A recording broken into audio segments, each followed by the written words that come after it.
Okay, this is part 2 of a temporary mind awakening. Okay, so when the mind kind of detached, there was no belief in thought.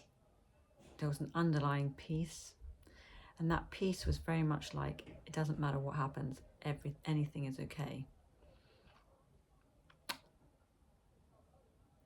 You know, even the worst possible thing you could think of, it would be totally fine. There were still preferences towards better experiences, but there was just this acceptance. So the peace was kind of the acceptance of everything, that it was all fine. There was also this sense that it was kind of like flow. Everything was just kind of happening in a kind of, yeah, so you were kind of like, you kind of became the river of flow, if that makes sense. But also what I want to talk about mostly is that there was no, what a lot of teachers call no doer, no controller. Sometimes I think I might like the word controller better. The one who thinks it's controlling everything. Now again, we can think about this from like a psychological level, because sometimes there's points in our lives where we think, I can't control things on a psychological level, and so we ease up on our grip of control, of outcomes and things like that. But this isn't really what I'm talking about. This is just like the seeing through of control in completely, like, and that sounds terrible. Like, I used to think, this is the part where I used to feel I was the most afraid of. And I was the most afraid of it because really, I think the controller is tied up with something. So the controller usually is tied up, for me anyway, it's tied up into security, but I think there's other things it could be tied up into. But for me, it was security. So in my mind, before I had this temporary awakening, I felt like, well, if there's no doer, like, how am I going to do things? How am I going to live? How am I going to survive? And it was kind of like, it seemed like, I don't really want that, because my very survival depends on it. So why would I want that? Like, convince me.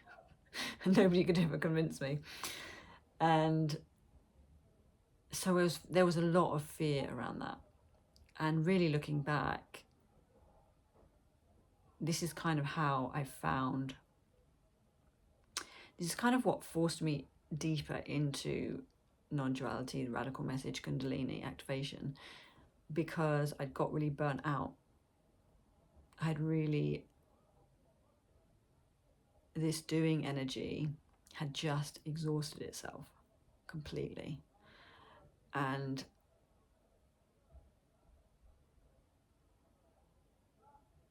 that was the biggest relief. So it was my biggest fear.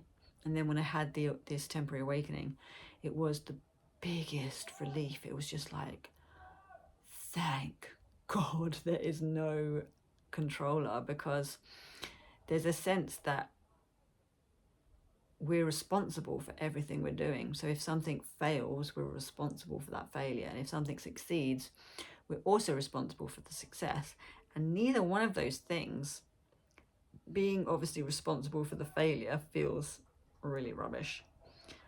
But also feeling responsible for success is where, you know, ego inflation tends to happen. So if you really take that on, as I was the one who did all of this, and aren't I great? You know, they're kind of like different sides of the same coin, and they're both just, they both have their kind of difficulties to deal with, if that makes sense. And so when there was no doer, no controller, there was just this relaxation, you know. And one teacher said to me, someone who I used to meet up with on the radical non-duality side, he once said to me, awakening was just a difference between like a clasped fist and then a fist that just relaxes like that. And that's it. That's all enlightenment is. And I always remembered it because I was like, what an odd thing to say, you know, like, what is a fist, a clenched fist, and then just relaxing? Like, what does that mean? But now I kind of get it, you know, it's just without that doing, without the sense that you are doing everything, there's just relaxation and relief. And that's why everything starts to feel like flow, because before, the identity was like making up the narratives that I'm going to do this, I'm going to do that, and I've got to do this, or I should do that, or if I don't do this, you know, then what will my future look like? And if I don't do this, if I don't have this relationship, or, you know, it's kind of like life is like a high pressured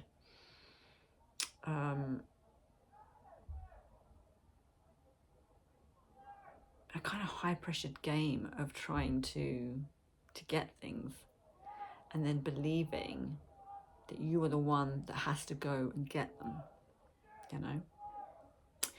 And then without this kind of controller, it's like you realize that the mind that was creating the narratives, like I need to get up out of bed, for example, just a really simple action.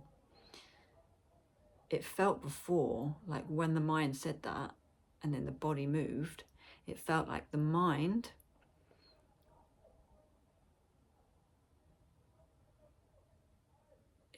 action was coming out of the mind. So like if I said, I'm going to get out of bed,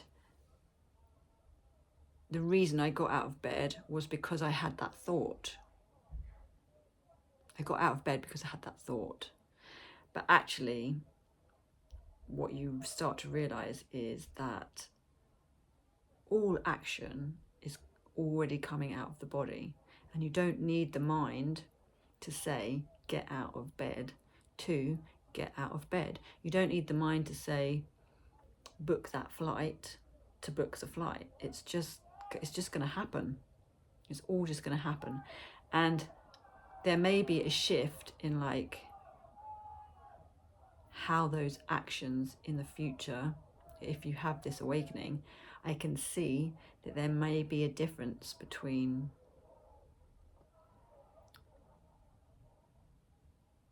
how you would maybe go about doing things when still attached to the mind to then when you're not attached to the mind. There may be a difference, but still all action is going to happen from the body, and it feels very much like feels very instantaneous, like everything's just happening much more quickly and speedily and in a much more enjoyable way, because there's this sense that you're not responsible for all the things that happen. And when I say responsible, that can sound like, well, what if I hurt somebody? Am I not responsible for hurting them? No, you still take responsibility where responsibility is needed. But you're not the one doing life anymore. Life, it's like you are life. Life is happening. And you're just going with it, and it's great. And it felt really good. So yeah.